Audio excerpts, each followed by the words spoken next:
It was the most unprincipled national security strategy document that I have ever seen. We are going to have a top line, but it will ultimately be dependent upon the appropriators, and as we all know, they have not yet determined the top line. But just to puke out a big Golden Dome project, $25 billion, the details really matter. This administration and this Department of Defense, it's like, hey, we're doing it. We don't need to tell you.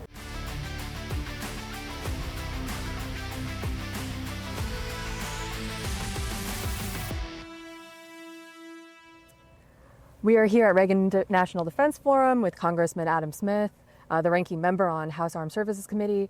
Congressman, thank you so much for being with us today. I wanted to ask you about the national security strategy that just came out a couple days ago. Some pretty big shifts there in terms of where the U.S., its posture towards the Western Hemisphere, and especially on Europe as well.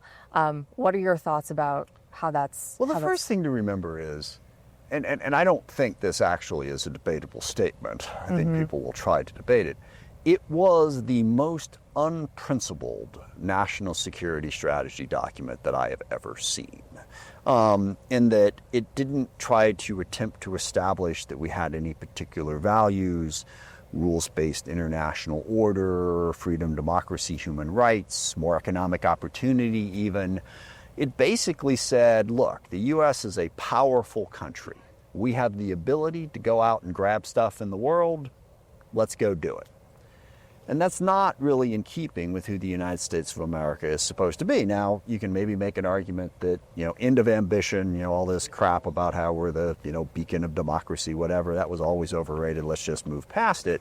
But that's a huge step if we're doing that, because part of being American, right? You heard it up there today. I think it was Mike Gallagher who said, greatest country in the history of the world. Are we? I mean, will we continue to be if we're simply a transactional presidency trying to use our power to suck as much resources out of the rest of the world as possible?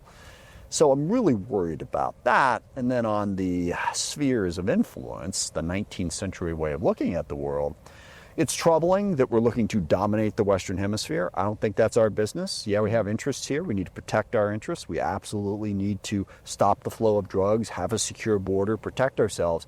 But to put it in that language of, Monroe Doctrine, this is our sphere of influence, we don't have a right to run Brazil, okay, or Venezuela or Honduras or any other place.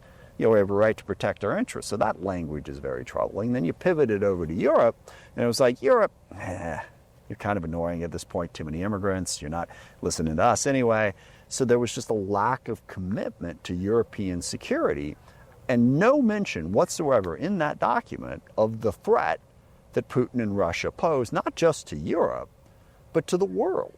I mean, if Putin keeps doing what he's doing, I think we need to understand that that type of unchecked aggression spreads.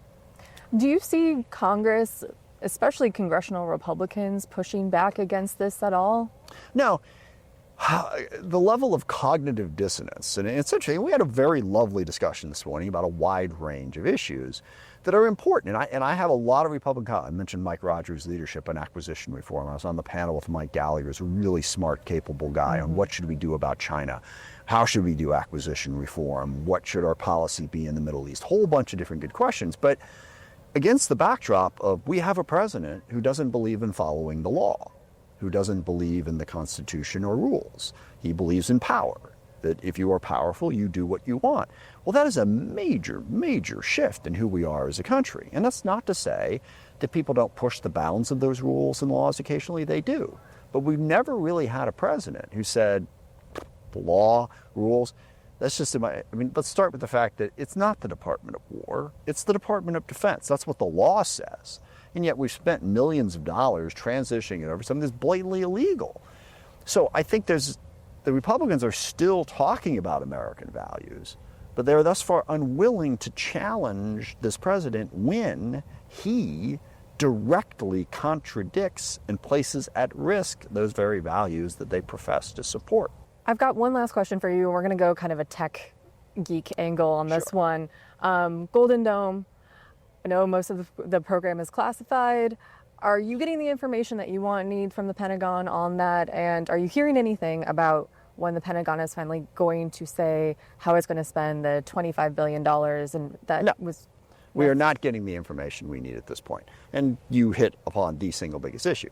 $25 billion in reconciliation for it, and reconciliation passed when? That was, I know when it passed, July 3rd. It was right before July 4th. Had to fly back from Codell to be there for that vote. No, here's where we're spending the money. So that lack of detail is troubling. Look, the idea that we need to figure out how to defend against drones and missiles in the U.S., 100%, got to do it. But just to puke out a big Golden Dome project, $25 billion, the details really matter in terms of how you're going to spend $25 billion and whether or not you're going to do it in a way that's actually going to protect us. And those details have not been provided. And again, I want to come back to your previous question. Part of the reason that the details have not been provided is because this administration and this Department of Defense, it's like, hey, we're doing it. We don't need to tell you. I mean, according to the Constitution, they do, but they're not really following it at the moment, and that is troublesome. So no sense of when that detailed sort of spend plan is going to come around? We could guess, but that's all it would be a guess. Okay. Well, thank you so much, Congressman, for your time. I really appreciate it. Thank you. Nice talking with you. Appreciate it. Thank you so much.